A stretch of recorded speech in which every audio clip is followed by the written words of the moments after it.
ഏറ്റുവാങ്ങിയ മാമുക്കോയ്ക്ക് അന്ത്യാഞ്ജലി അർപ്പിക്കാൻ കോഴിക്കോട് ടൗൺ ഹാളിലേക്ക് ആരാധകരുടെ പ്രവാഹമാണ്. നാളെ കണ്ണംപറമ്പിലാണ് ഖബറടക്കം. ഉച്ചയ്ക്ക് 1:05 കോഴിക്കോടായിരുന്നു മാമുക്കോയുടെ അന്ത്യം. 76 വയസ്സായിരുന്നു. ഹൃദയാഘാതത്തെ തുടർന്ന് ചികിത്സയിലായിരുന്നു. ഹൃദയാഘാതത്തിന് പിന്നാലെ തലച്ചോറിൽ രക്തസ്രാവവും ഉണ്ടായതോടെയാണ് ആരോഗ്യനില വഷളായത്. കഴിഞ്ഞ ദിവസം മലപ്പുറത്ത് ഫുട്ബോൾ ടൂർണമെന്റ് ഉദ്ഘാടനം ചെയ്യുന്നതിനിടെ മാമുക്കോയ്ക്ക് ദേഹാസ്വാസ്ഥ്യം ഉണ്ടാവുകയായിരുന്നു. കോഴിക്കോട് ടൗൺ ഹാളിൽ നിന്ന് CV അനുമോദ് ചേരുന്നുണ്ട്. അനുമോദ്, വലിയ തിരക്കാണ് ദൃശ്യങ്ങളിൽ കാണുന്നത് പോലെ തന്നെ. അദ്ദേഹത്തിന് അവസാനമായി കാണാൻ എത്തുന്നവരുണ്ട്. സാമൂഹ്യ സാംസ്കാരിക പ്രവർത്തകരെല്ലാം തന്നെ എത്തിക്കൊണ്ടിരിക്കുകയാണോ? വിവരങ്ങൾ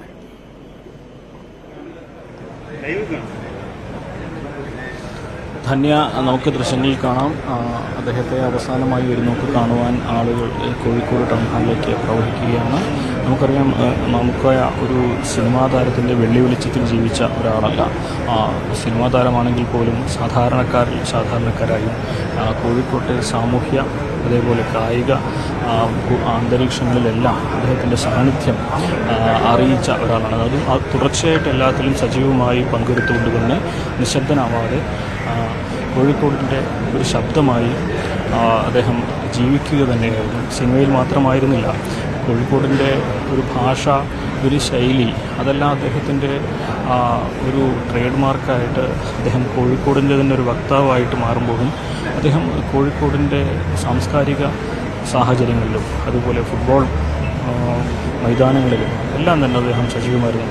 ഏറ്റവും അവസാനം അദ്ദേഹത്തിൻ്റെ അന്ത്യത്തിന് മുന്നോടിയായിട്ട് അദ്ദേഹം പങ്കെടുത്തതും മലപ്പുറത്ത് കാളികാവിലെ പൂങ്കോട്ടിലെ ഒരു സെവൻസ് ടൂർണമെൻറ്റിൻ്റെ ഉദ്ഘാടനത്തിനായിട്ടാണ്. അത്രമാത്രം ഫുട്ബോളിനെ സ്നേഹിച്ചിരുന്ന, അത്രമാത്രം സിനിമയെ സ്നേഹിച്ചിരുന്ന, അത്രമാത്രം സാംസ്കാരിക തലങ്ങളിൽ സജീവമായിരുന്ന ഒരു വ്യക്തിത്വമാണ് ശ്രീ മാമുക്കോയ.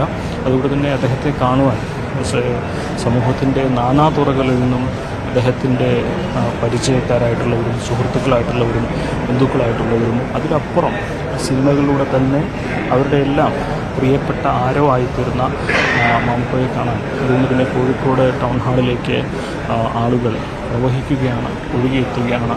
അണമുറിയാത്ത പ്രവാഹം പോലെ നമ്മൾ കണ്ടുകൊണ്ടിരിക്കുകയാണ്. കഴിഞ്ഞ 2 മണിക്കൂറായിട്ട് ഈ രീതിയിൽ ആളുകളിങ്ങനെ ടൗൺ ഹാളിൻ്റെ പുറകിലൂടെ പ്രധാന കവാടത്തിലൂടെ വന്ന് മാമുക്കോയെ കണ്ട് വലം വെച്ച് തിരിച്ചിറങ്ങിപ്പോകുന്നു. അതൊരു നദി പോലെ ഒഴുകുന്ന ഒരു പ്രവാഹമാണ് ഈ ആളുകളുടെ ഈ സഞ്ചാരം. അത്രമാത്രം ഒരു ജനകീയനായ, അത്രമാത്രം പ്രിയങ്കരനായ ഒരു നടനായിരുന്നു ശ്രീ മാമുക്കോയ എന്ന് തെളിയിക്കുന്ന കാഴ്ചകളാണ് കോഴിക്കോട് ടൗൺ ഹാളിൽ നമുക്ക് കാണാൻ സാധിക്കുന്നത്. ഇനിയും ഒട്ടേറെ പേർ, സിനിമാ ലോകത്തെ പല പ്രമുഖരും കോഴിക്കോടിലുള്ള സിനിമാക്കാരൊക്കെ ഇതിനോടകം തന്നെ മാമുക്കോയെ കണ്ട് അദ്ദേഹത്തിൻ്റെ അവരോ അന്ത്യാഞ്ജലി അർപ്പിച്ച് കഴിഞ്ഞിട്ടുണ്ട്. പക്ഷേ നമുക്കറിയാം, മലയാള സിനിമാ ലോകത്തെ പല പ്രമുഖരും മാമുക്കോയെ അവസാനമായിരുന്നു നമുക്ക് കാണുവാൻ വിവിധ സ്ഥലങ്ങളിൽ നിന്നായിട്ടുള്ള യാത്രയിലാണ്.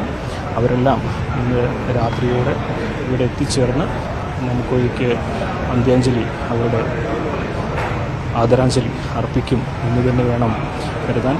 ഇന്ന് രാത്രി 10 മണി വരെയാണ് കോഴിക്കോട് ടൗൺ ഹാളിൽ ഈ പൊതുദർശനത്തിൻ്റെ സമയം നിശ്ചയിച്ചിരിക്കുന്നത്. ഒരുപക്ഷെ ആളുകളുടെ ഒരു ഒഴുക്ക് തുടരുകയാണെങ്കിൽ, അല്ലെങ്കിൽ നിശ്ചയിച്ചതിലും അപ്പുറത്തേക്ക് ഈ ഒരു സമയക്രമം ഇവിടെ മാറാനുള്ളൊരു സാധ്യതയും നമ്മൾ കാണുന്നുണ്ട്. എന്താണെങ്കിലും വലിയ ഒരു ജനങ്ങളൊരു പ്രവാഹം തന്നെയാണ് നമുക്ക് കോഴിക്കോട് ടൗൺ ഹാളിൽ മാമുക്കോയ്ക്ക് അന്ത്യാഞ്ജലി അർപ്പിക്കുവാൻ കാണാൻ സാധിക്കുന്നത്. വലിയ തിരക്ക് ഇവിടെ അനുഭവപ്പെടുന്നുണ്ട്. ഒപ്പം തന്നെ ഈ ഒരു സാഹചര്യത്തിൽ കോഴിക്കോടിൻ്റെ ഒരു അടയാളമാക്കപ്പെട്ട, അല്ലെങ്കിൽ കോഴിക്കോടിനെ മലയാള സിനിമാ ലോകത്തും അടയാളമാക്കിയ തങ്ങളുടെ പ്രിയ താരത്തെ, തങ്ങളുടെ പ്രിയ നടനെ ഒരു നോക്ക് കാണുവാനുള്ള ആളുകളുടെ ഒരു ഒഴുക്ക് തന്നെയാണ് നമുക്കിവിടെ അനുഭവപ്പെടുന്നത്. ഇതിൽ സാധാരണക്കാരുണ്ട്, സിനിമാ താരങ്ങളുണ്ട്, എല്ലാവരും സമൂഹത്തിൻ്റെ വിവിധ തുറകളിൽ ഉള്ളവരുണ്ട്. അവരെല്ലാം തന്നെ മമ്മൂക്കയെ കാണുവാൻ ഇവിടേക്ക് എത്തിക്കൊണ്ടിരിക്കുകയാണ്.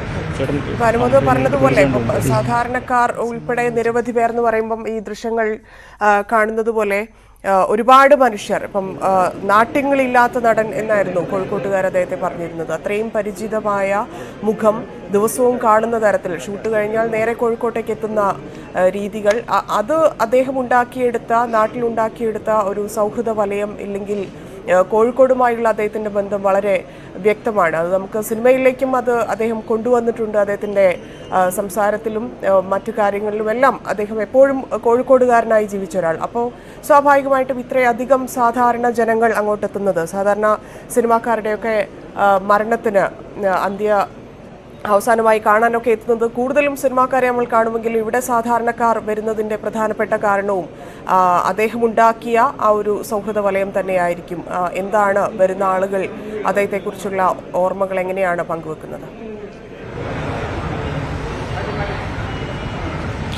ധന്യ, നമ്മോടൊപ്പം ഇപ്പോൾ ചേരുന്നത് ശ്രീ അനീസ് ബഷീറാണ്, വൈക്കം മുദഫീറിൻ്റെ മകൻ. അതിലുപരി മാമുക്കോയുടെ അടുത്ത ബന്ധമുള്ള ആൾ, അതോടൊപ്പം ഏറ്റവും അവസാനമായിട്ട് മാമുക്കോയെ സഹകരിച്ച ഒരു ഡോക്യുമെൻ്ററി അല്ലേ, ഷോർട്ട് ഫിലിം ഞങ്ങൾ നിർമ്മിച്ച എങ്ങനെയാണ്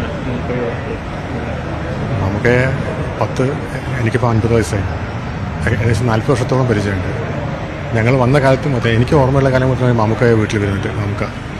വീട്ടിൽ വരുന്ന മാമുക്ക എന്ന് പറയുന്നത് അന്ന് ദരിദ്രം പിടിച്ച കാലഘട്ടത്തിൽ വരുന്ന മാമുക്കയായിരുന്നു. അദ്ദേഹത്തിന് സുറുമയിട്ട കണ്ണുകളിൽ ചെറിയ റോൾ വാങ്ങിക്കൊടുക്കുന്നത് ബഷീറാണ്, എൻ്റെ ഉപ്പയാണ്. ഒരു നിമിത്തം പോലെ അദ്ദേഹത്തിൻ്റെ മുഖത്ത് അവസാനം ചായം പുരട്ടിയത് ഞങ്ങളാണ്. ഞങ്ങൾ പാലക്കാട് കോളേജിലെ എഞ്ചിനീയറിംഗ് കൂട്ടായ്മയുടെ ഭാഗമായിട്ട് ചോന്ന വാങ്ങാൻ ഒരു ബഷീർ ചിത്രം, ബഷീറിനെ പറ്റിയുള്ള ചെറിയ ഡോക്യുമെൻ്ററി കം ഷോർട്ട് ഫിലിം നിർമ്മിച്ചിരുന്നു, കഥാപാത്രങ്ങൾ വെച്ചിട്ട്. അതിൽ മാമുക്കയായിട്ടും അനീസ് ബഷീറായിട്ടും ആ പഴയ കൂട്ടായ്മ പുനരാവിഷ്കരിച്ച രംഗത്തിൽ മാമുക്ക വീട്ടിൽ വന്നിട്ട് അഭിനയിച്ചു. മാമുക്കയുടെ മുഖത്ത് അവസാനമായിട്ട് ക്യാമറ വെക്കാനും മാമുക്കയുടെ ശബ്ദം അവസാനമായിട്ട് റെക്കോർഡ് ചെയ്യാനും ആദ്യവും അവസാനവും വൈകാര്യം വെച്ച് തന്നെ അതൊരു നിമിത്തം പോലെ പൂർത്തിയായി. 24-ാം തീയതി മാമുക്ക ഡബ് ചെയ്തു. 25-ാം തീയതി ഡബ് ചെയ്താൽ മാമുക്ക ഉണ്ടാവില്ല അവിടെ. 24-ാം തീയതി ഞാൻ ഡബ്ബിങ്ങിൽ വരും, എന്നെ വിളിച്ചു കൊണ്ടുപോകണം, എന്നെ വിളിക്കാൻ വരണമെന്ന് പറഞ്ഞ മാമുക്ക 24-ാം തീയതി 10 മണി മുതൽ 11 വരെ ഡബ് ചെയ്തു. തിരിച്ചു പോയത് നഗരത്തിലൂടെയല്ല, ബീച്ചിലൂടെയാണ്. മാമുക്ക നടന്നുപോയ വഴികളെല്ലാം കാണിച്ചു തന്നുകൊണ്ട് ഒരു നിമിത്തം, അതും ഒരു നിമിത്തം തന്നെ. ഞാൻ ഈ വഴിയൊക്കെ നടന്നുപോയി, നിങ്ങൾക്ക് വേണമെങ്കിൽ നടക്കാമെന്നുള്ള രീതിയിൽ ആ വഴികളൊക്കെ ഞങ്ങൾ കാണിച്ചു തന്നു, എൻ്റെ സംവിധാനം കാണിച്ചു തന്നു. സവിശേഷ വാത്സല്യം മാമുക്കയുണ്ടായിരുന്നു. വളരെ സത്യമാണ്. മാമുക്ക എൻ്റെ അനീസ എന്നാണ് വിളിക്കുക. എൻ്റെ അനീസ, ഞങ്ങളുടെ ഫിലിമിൽ പറയാം, എൻ്റെ അനീസ ഇതൊരു പ്രപഞ്ചമാണ്, ഈ വൈലാര്യം വീട് ഒരു പ്രപഞ്ചമാണെന്ന് പറഞ്ഞ ഡയലോഗ് മാമുക്കയിൽ സംസാരിക്കാൻ ആ ഒരു ഷോർട്ട് ഫിലിമിൽ. അങ്ങയുടെ പിതാവിൻ്റെ രചനകളിലൊക്കെ പലപ്പോഴും മാമുക്കയുടെ പേരെടുത്തിട്ടുള്ള പല പരാമർശങ്ങൾ വായിച്ച് ഓർമ്മയിലുണ്ട്. എത്രമാത്രം വലിയ സൗഹൃദമാണ് കുട്ടിക്കാലത്ത് അദ്ദേഹത്തിൻ്റെ വരവും ഇതൊക്കെ ഓർത്തെടുക്കാൻ കഴിയുന്നുണ്ടോ? അതിൽ മാമുക്ക വരിക എന്ന് പറഞ്ഞു കഴിഞ്ഞാൽ വീട്ടിൽ സന്തോഷമാണ്. അതായത് ചിരി വരും, ചിരി കളിയാണ്. അദ്ദേഹം സിനിമയിൽ പോലെ തന്നെ അദ്ദേഹത്തിൻ്റെ വീട്ടിലേക്കുള്ള ഓരോ വരവും എന്ന് പറഞ്ഞാൽ ഒരു ചിരി പൂരമാണത്. അപ്പോൾ മാമുക്ക വരിക ഭയങ്കര സന്തോഷമാണ്. കാരണം മറ്റുള്ള വലിയ ഗഹനമായ സാഹിത്യമൊക്കെ നിൽക്കുന്ന സമയത്ത് മാമുക്ക വന്നു കഴിഞ്ഞാൽ പിന്നെ അവിടെ മാറി, ആ സീൻ തന്നെ മാറി. അപ്പം മാമുക്ക വരണേ എന്നാണ് ഞങ്ങളുടെ പ്രാർത്ഥന. അഴീക്കോട് മാഷ് വരണേ, മാമുക്ക വരണേ, അങ്ങനത്തെ കുറച്ച് ആൾക്കാർ വരണേ എന്ന് എപ്പോഴും നമ്മൾ ചിന്തിച്ചുകൊണ്ടിരിക്കും. മാമുക്ക വരുമ്പോൾ സന്തോഷമാണ്. കാരണം എന്തെങ്കിലുമൊക്കെ പറയും. സന്ദേശത്തിലെ സീൻ മാമുക്ക വീട്ടിൽ അഭിനയിച്ച് കാണിച്ചു. അദ്ദേഹത്തിന് തീരെ സുഖമില്ലാത്ത സമയത്ത് മാമുക്ക വന്നു, വളരെ മാമുക്കയും വിഷമിച്ചിരിക്കുകയാണ്. അപ്പോൾ സീൻ മാറ്റാൻ വേണ്ടി സന്ദേശത്തിലത്തെ ആ ഡയലോഗ് ഉണ്ടല്ലോ, ഞങ്ങളുടെ സഖ്യകക്ഷി കമ്മിറ്റി കൂടുമ്പോൾ ഒരു കോഴി ബിരിയാണി കഴിക്കും എന്നല്ലാതെ അവർക്കൊരു വർഗീയതയില്ല, ഇതാണ് അവരെ വർഗീയത എന്ന് ചോദിക്കുന്നത്. അത് അതേപടി ടാറ്റൻ്റെ മുന്നിൽ ആ ടാറ്റ കിടക്കുകയാണ്, മറ്റേ പാരപ്പറ്റിൽ അടുത്ത് വന്ന് അഭിനയിച്ചാൽ ടാറ്റൻ്റെ അസുഖം പകുതി മാറി, ടാറ്റ എഴുന്നേറ്റിരുന്നു. അത് കണ്ട് ചിരിച്ചിട്ട് ശരിക്കും അത് മരുന്നിനേക്കാൾ വലിയ എഫക്റ്റാണ് അത് ശരിക്കും. എങ്ങനെയാണ് ഒരു നടൻ എന്നതിനപ്പുറം കോഴിക്കോട്ടുള്ള ഒരാൾ എന്ന നിലയിൽ മാമുക്കയെ കാണുന്നത്? സമസ്ത മേഖലയിൽ അദ്ദേഹത്തിൻ്റെ സാന്നിധ്യം നമ്മളിവിടെ അനുഭവിക്കുന്നുണ്ടായിരുന്നു. മാമുക്ക എന്ന് പറയുന്ന നടൻ ആരാണെന്ന് ഈ കാണുന്ന ആൾക്കാരെ മറുപടി പറയുന്നത്. അവാർഡുകളെല്ലാം ഒരാളെ തീർച്ചപ്പെടുത്തുന്നത് ആരാണെന്ന് ഈ കാണുന്ന ജനം മറ്റൊരാൾക്കും ഇങ്ങനെ കിട്ടുമെന്ന് എനിക്ക് തോന്നുന്നില്ല. അത്രയും കോഴിക്കോടും കേരളവും മലയാളികളുള്ളിടത്തെല്ലാം മാമുക്കുണ്ട്. ഗഫൂർക്ക ദോസ്ത് എന്ന് പറയുന്ന മാമുക്കുണ്ട്. ആ ദോസ്ത് മലയാളിക്ക ദോസ്താണ് മാമുക്ക. തീർച്ചയായും വളരെ വേദനയുള്ള സമയത്താണ്, ദുഃഖമുള്ള സമയത്താണ് നമ്മൾ ഇത്രയും സമയം അങ്ങ് മാമുക്കോയെക്കുറിച്ച് ഓർമ്മകളും അങ്ങ് അനുഭവങ്ങളും പങ്കുവെച്ചതിന് നന്ദി. വൈക്കം മുഹമ്മദ് ബഷീറിൻ്റെ മകൻ ശ്രീ അനീസ് ബഷീറാണ് നമ്മളോട് ഈ അദ്ദേഹത്തിൻ്റെ ഓർമ്മകളും അനുഭവങ്ങളും ഒക്കെ പങ്കുവച്ചത്. ഈ ഒഴുകി വരുന്ന ജനക്കൂട്ടം തന്നെയാണ് മാമുക്കോയ ആരാണെന്ന് അടയാളപ്പെടുത്തുന്നതെന്നാണ് ശ്രീ അനീസ് പറഞ്ഞു നിർത്തുന്നത്. അതുതന്നെയാണ് നമുക്കിവിടെ കാണാൻ സാധിക്കുന്നത്. സമസ്ത മേഖലയിലും കോഴിക്കോടിൻ്റെ സമസ്ത മേഖലയിലും നിന്നുള്ള ആളുകൾ മാമുക്കോയെ നേരിട്ട് കാണാത്തവർ, സിനിമയിൽ മാത്രം കണ്ടവർ, അടുത്ത് പരിചയമുള്ളവർ, ഹൃദയബന്ധമുള്ളവർ, ഒരുമിച്ച് ഫുട്ബോൾ കളിച്ചവർ, ഒരുമിച്ച് നാടകത്തിൽ അഭിനയിച്ചവർ തുടങ്ങി എല്ലാ മേഖലയിൽ നിന്നുള്ള ആളുകൾ കോഴിക്കോട്ടെ ടൗൺ ഹാളിലേക്ക് ഒഴുകി എത്തുന്ന കാഴ്ചയാണ് നമ്മൾ കാണുന്നത്. ധന്യ. അനുമോദയുടെ ഇപ്പം ബഷീറിന്റെ മകൻ സംസാരിച്ചതുകൊണ്ടാണ്. ബഷീറിനെ ഇഷ്ടമില്ലാത്തൊരു മനുഷ്യനുണ്ടാവില്ല, പ്രത്യേകിച്ച് നമ്മുടെ ആ മേഖലകളിലൊന്നും. അതുപോലെയായിരുന്നു മാമുക്കോയ എന്നുള്ളതാണ്.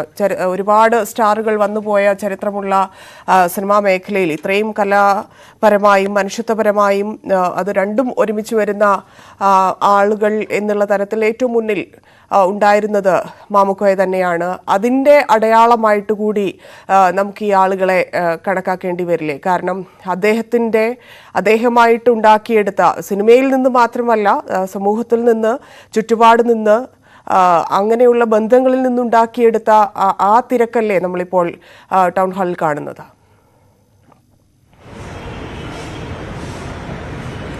ധന്യ, നേരത്തെ നമ്മൾ സൂചിപ്പിച്ചതുപോലെ മാമുക്കോയുമായിട്ടുള്ള പരിചയം അത് നേരിട്ടുള്ള പരിചയമാവണമെന്നില്ല. കാരണം മലയാള സിനിമയിൽ ഒരു ആളെ കുട്ടിക്കാലം മുതൽ ചിരിപ്പിക്കുക എന്നത് മറ്റാർക്കും അത്ര എളുപ്പത്തിൽ കഴിയുന്ന ഒരു കാര്യമല്ല. ഒരു 5 വയസ്സുള്ള കുട്ടി മുതൽ 80 വയസ്സുള്ള ഒരാൾ വരെ മാമുക്കോയുടെ ഹാസ്യം, അതിലെ ഒരു തന്മയത്വം, അതെല്ലാം തന്നെ ഉൾക്കൊണ്ട് പെട്ടെന്ന് ചിരിക്കും. സ്വാഭാവികമായിട്ടും ആ ഹാസ്യത്തിനോടുള്ള ഒരു സ്വീകാര്യത, അല്ലെങ്കിൽ ആ ഒരു സ്വീകാര്യതയാണ് സിനിമാ ലോകത്ത് അദ്ദേഹത്തെ പ്രിയങ്കരനാക്കിയത് എല്ലാവരെയും. പക്ഷേ ഇവിടെ നമ്മൾ കോഴിക്കോട്ടേക്ക് വരികയാണെങ്കിൽ സാഹചര്യങ്ങൾ കുറച്ചും കൂടി വ്യത്യസ്തമാണ്. കാരണം തൻ്റെ ബാല്യം മുതൽ ഈ കോഴിക്കോടിൻ്റെ ഭാഗമായിട്ട് നിന്നിരുന്ന ഒരാൾ, ആദ്യം തടി കൂപ്പിലാണെങ്കിലും തടിക്കച്ചവടത്തിലാണെങ്കിലും ശേഷം നാടക മേഖലയിലാണെങ്കിലും അതിനപ്പുറം സിനിമാ ലോകത്താണെങ്കിലും ഇതിനെല്ലാം സിനിമാ താരമായിട്ട് തിരക്കേറിയ താരമാവുന്ന സമയത്ത് പോലും അദ്ദേഹം കോഴിക്കോടിൻ്റെ സാംസ്കാരിക തലങ്ങളിൽ തൻ്റേതായ സ്വാധീനം ചെലുത്തിയിരുന്നു. തൻ്റെ അഭിപ്രായങ്ങൾ അദ്ദേഹം തുറന്നു പറഞ്ഞിരുന്നു. ഫുട്ബോൾ മൈതാനങ്ങളിൽ അദ്ദേഹം സജീവമായിരുന്നു. തൻ്റെ ആരോഗ്യം പോലും അവഗണിച്ച് അദ്ദേഹം ഫുട്ബോൾ മത്സരങ്ങൾ കാണാൻ പോയിരുന്നു. ഇപ്പോൾ ഏറ്റവും അവസാനം അദ്ദേഹത്തിൻ്റെ യാത്ര കോഴിക്കോട് നിന്ന് ഒരുപാട് കിലോമീറ്റർ അകലെയുള്ള മലപ്പുറത്തിൻ്റെ ഒരു മലയോര മേഖലയായ കാളികാവിലായിരുന്നു അദ്ദേഹത്തിൻ്റെ അവസാനത്തെ അദ്ദേഹം പങ്കെടുത്ത പരിപാടി. അതും ഒരു സെവൻസ് ടൂർണമെൻ്റ് ഉദ്ഘാടനം, അതായത് രാത്രി 8 മണിയോടെ. അപ്പോൾ ആരോഗ്യം പോലും പരിഗണിക്കാതെ ഫുട്ബോളിനോടുള്ള തൻ്റെ സ്നേഹം, ഫുട്ബോളിനോടുള്ള തൻ്റെ ഒരു ആരാധന, അതൊക്കെ അദ്ദേഹം എല്ലാ സമയത്തും വെച്ചു പുലർത്തിയിരുന്നു എന്നതിൻ്റെ ഏറ്റവും വലിയ ഉദാഹരണം തന്നെയാണ് അദ്ദേഹത്തിൻ്റെ അവസാനത്തെ അദ്ദേഹം പങ്കെടുത്ത പരിപാടി. അപ്പോൾ അത്രമാത്രം വൈവിധ്യമാർന്നു മാമുക്കോയുടെ ജീവിതം, അത്രമാത്രം സ്വീകാര്യത ഉണ്ടായിരുന്നു അദ്ദേഹത്തിന്. ഈ നമ്മൾ ദൃശ്യങ്ങളിൽ കാണുന്ന ആളുകളെല്ലാം തന്നെ ഒന്നല്ലെങ്കിൽ മറ്റൊരു തരത്തിൽ മാമുക്കോയുമായി അടുത്ത ബന്ധമുള്ളവരായിരിക്കും, മാമുക്കോയ്ക്ക് പ്രിയപ്പെട്ടവരായിരിക്കും, അല്ലെങ്കിൽ മാമുക്കോയോട് ഇഷ്ടമുള്ളവരായിരിക്കും. തീർച്ചയായിട്ടും ഈ ഒരു കാഴ്ച കഴിഞ്ഞ 3 മണിക്കൂറായി നമ്മൾ ടൗൺ ഹാളിൽ നിന്ന് കാണുകയാണ്. ടൗൺ ഹാളിലേക്കുള്ള ആളുകളുടെ ഒരു സഞ്ചാരം, ഒരു ഒഴുക്ക് തന്നെയാണ് നമുക്കിവിടെ കാണാൻ സാധിക്കുന്നത്. എന്നാൽ രാത്രി 10 മണി വരെ ഇവിടെ ടൗൺ ഹാളിൽ പൊതുദർശനത്തിന് അന്ത്യാഞ്ജലി അർപ്പിക്കാനുള്ള സാഹചര്യം ഉണ്ടാകുമെന്നാണ് അറിയിച്ചിരിക്കുന്നത്. ഒരുപക്ഷെ നീണ്ടുപോകാനുള്ള സാധ്യതയും നമ്മൾ കാണണം. ധന്യ. അനുമത, അതുപോലെ ഇപ്പോൾ മാമുക്കോയെക്കുറിച്ച് പറയുകയാണെങ്കിൽ അദ്ദേഹത്തിൻ്റെ ചില കഥാപാത്രങ്ങൾ അത് ഒരിക്കലും ഒരാൾക്ക് പോലും മുഷിച്ചിൽ തോന്നാത്ത തരത്തിൽ അദ്ദേഹം കൈകാര്യം ചെയ്തിരുന്നു. അതിപ്പോൾ വലിയ കഥാപാത്രമാണെങ്കിലും ചെറുതാണെങ്കിലും ഒക്കെ അതുപോലെ പല നടന്മാരും അങ്ങനെയാണ്. പക്ഷേ ജീവിതത്തിലേക്ക് വരുമ്പോൾ നിലപാടുകൾ എടുക്കുന്നതിൽ, പ്രത്യേകിച്ച് സിനിമ പോലൊരു ഇൻഡസ്ട്രിയിൽ പല നിലപാടുകളും എടുക്കുന്നതിൽ പല നടന്മാർക്കും പാളിപ്പോയിട്ടുണ്ട്. പക്ഷേ ആ രീതിയിൽ പോലും മാമുക്കോയ അങ്ങനെ പറഞ്ഞത്, ഇല്ലെങ്കിൽ മാമുക്കോയുടെ ആ നിലപാട്, അദ്ദേഹത്തിൻ്റെ ആ വാക്കുകൾ ശരിയായില്ല എന്ന് ഒരാളെ കൊണ്ട് പോലും തോന്നിപ്പിക്കാത്ത തരത്തിൽ അദ്ദേഹത്തിൻ്റെ കരിയറും അദ്ദേഹത്തിൻ്റെ പേഴ്സണൽ ലൈഫും മുന്നോട്ട് കൊണ്ടുപോയി എന്നത് തന്നെ വലിയ മാതൃകാപരമായ കാര്യമായി കാണേണ്ടതില്ലേ? എങ്ങനെയായിരുന്നു അദ്ദേഹം ഈ സംഭവങ്ങളെ, ഇല്ലെങ്കിൽ ഓരോ പ്രശ്നങ്ങൾ വരുമ്പോൾ ഇൻഡസ്ട്രിയിലും പുറത്തുമായിട്ട് ഉള്ള പ്രശ്നങ്ങളെ അദ്ദേഹം ഡീൽ ചെയ്തിരുന്നത്? അതിലേക്കും ഒരു തമാശ കൊണ്ടുവന്ന്, ഇല്ലെങ്കിൽ പറയാനുള്ളത് ആ രൂപത്തിൽ പറഞ്ഞ് ആളുകൾക്ക് വലിയ വിദ്വേഷമില്ലാതെ കടന്നുപോയി എന്ന് വേണ്ടേ കരുതാൻ? തീർച്ചയായിട്ടും തനിക്ക് തൻ്റേതായ ഒരു അഭിപ്രായം എല്ലായിടത്തും മാമുക്കോയ രേഖപ്പെടുത്തിയിരുന്നു. അത് തന്നെ കേൾക്കുന്നവർക്ക് ഇഷ്ടപ്പെടുന്നതാണെങ്കിലും അല്ലെങ്കിലും അത് തൻ്റെ ശരി എന്ന അദ്ദേഹത്തിൻ്റെ ഒരു വ്യക്തിത്വം, ആ ഓരോ അഭിപ്രായങ്ങളുണ്ട്. നമുക്കതിനൊരു അടിസ്ഥാനം കാണേണ്ടത് മാമുക്കോയുടെ കരിയർ, അദ്ദേഹത്തിൻ്റെ ചെറുപ്പകാലം അദ്ദേഹം ചെലവഴിച്ചതെല്ലാം വൈക്കം മുഹമ്മദ് ബഷീറിനെ പോലെയുള്ളവരുടെ കൂടെയും MS ബാബുരാജിനെ പോലെയുള്ളവരുടെയും അത്തരത്തിൽ SK പൊറ്റേക്കാരനെ പോലെയുള്ളവരുടെയും അങ്ങനെ ഒരു പ്രതിഭകളുടെ അല്ലെങ്കിൽ വ്യക്തിത്വമാർന്ന വ്യക്തികളുടെ കൂടെയായിരുന്നു അദ്ദേഹത്തിൻ്റെ ആ ഒരു ട്രാൻസ്ഫോർമേഷൻ പീരീഡ് മുഴുവൻ അദ്ദേഹം ഉണ്ടായിരുന്നത്. സ്വാഭാവികമായിട്ടും അവരുടെയൊക്കെ ഒരു സ്വാധീനം ഈ തൻ്റെ സ്വഭാവത്തിലും തൻ്റെ വ്യക്തിത്വത്തിലും മാമുക്കോയ്ക്ക് അല്ലെങ്കിൽ മാമുക്കോയെ അറിയാതെ അത് രേഖപ്പെടുത്തിയിട്ടുണ്ടാകുമെന്ന് പറയാം. കാരണം ഇവരിൽ നിന്നെല്ലാമുള്ള നല്ല വശങ്ങൾ അദ്ദേഹത്തിൻ്റെ ഉള്ളിൽ സ്വാഭാവികമായിട്ട് അദ്ദേഹത്തിൻ്റെ സ്വഭാവത്തെ ഒരു ക്യാരക്ടറിനെ സൃഷ്ടിച്ചു എന്നത് പറയാം. അപ്പോൾ അത്തരത്തിൽ ആർക്കു മുമ്പിലും തലകുനിക്കാത്ത, തൻ്റെ അഭിപ്രായങ്ങൾ തുറന്നു പറയുന്ന, എന്നാൽ അതാരെയും വേദനിപ്പിക്കാതെ നർമ്മത്തിൻ്റെ മേമ്പൊടിയുടെ ഹാസ്യത്തിലൂടെ, എന്നാൽ തനിക്ക് പറയാനുള്ളത് കൃത്യമായിട്ട് കമ്മ്യൂണിക്കേറ്റ് ചെയ്യാൻ കഴിയുന്ന ഒരു വ്യക്തി. അത് ഒരു സാധാരണ ഒരു സെലിബ്രിറ്റി നിലയിൽ നിൽക്കുന്ന ഒരാൾക്ക് അത്ര എളുപ്പത്തിൽ കഴിയുന്ന കാര്യമല്ല. കാരണം പറയുമ്പോൾ പലരെയും വേദനിപ്പിക്കേണ്ടതായിട്ട് വരും. അത് തൻ്റെ ഇമേജിനെ ബാധിക്കുന്നതാണെങ്കിൽ താൻ പറയാതിരിക്കുന്ന സാഹചര്യം വരും. അത്തരത്തിൽ പലതും ഈ ഒരു സെലിബ്രിറ്റി സ്റ്റാറ്റസിൽ നിൽക്കുന്നവർക്ക് ത്യജിക്കേണ്ടതായിട്ട് വരും, അഭിപ്രായങ്ങളിലാണെങ്കിലും മറ്റു ഇടപെടലുകളിലാണെങ്കിലും. പക്ഷേ മാമുക്കോയെ സംബന്ധിച്ച് അത്തരത്തിലൊന്നും ആയിരുന്നില്ല. അദ്ദേഹത്തിന് പറയാനുള്ളത് അദ്ദേഹം കൃത്യമായി പറയുന്നു, അദ്ദേഹത്തിൻ്റെ കാര്യങ്ങൾ അദ്ദേഹം ചെയ്യുന്നു.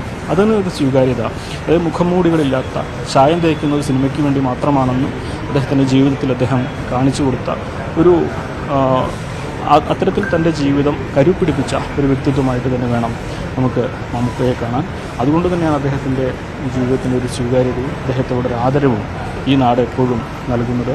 നമ്മൾ ഈ അണമുറിയാതെ എത്തുന്ന ജനങ്ങളുടെ ഒരു പ്രവാഹം തന്നെ അതിൻ്റെ ഒരു വലിയ തെളിവായിട്ട് വേണം കാണാൻ. നിശബ്ദമായി, എന്നാൽ ഒട്ടും വേഗത്തിലല്ലാതെ ഈ ജനങ്ങളുടെ പ്രവാഹം, മാമുക്കോയുടെ ഭൗതിക ശരീരം അവസാനമായി ഒരു നോക്ക് കാണുവാനുള്ള ജനങ്ങളുടെ പ്രവാഹം കോഴിക്കോട് ടൗൺ ഹാളിൽ തുടർന്നുകൊണ്ടിരിക്കുകയാണ്. ഈ ഒരു ആളുകളുടെ സാന്നിധ്യം തന്നെയാണ് അദ്ദേഹത്തിനോടുള്ള ആദരവിൻ്റെ അല്ലെങ്കിൽ അദ്ദേഹത്തിന് നൽകാവുന്ന ഏറ്റവും വലിയൊരു ബഹുമതി.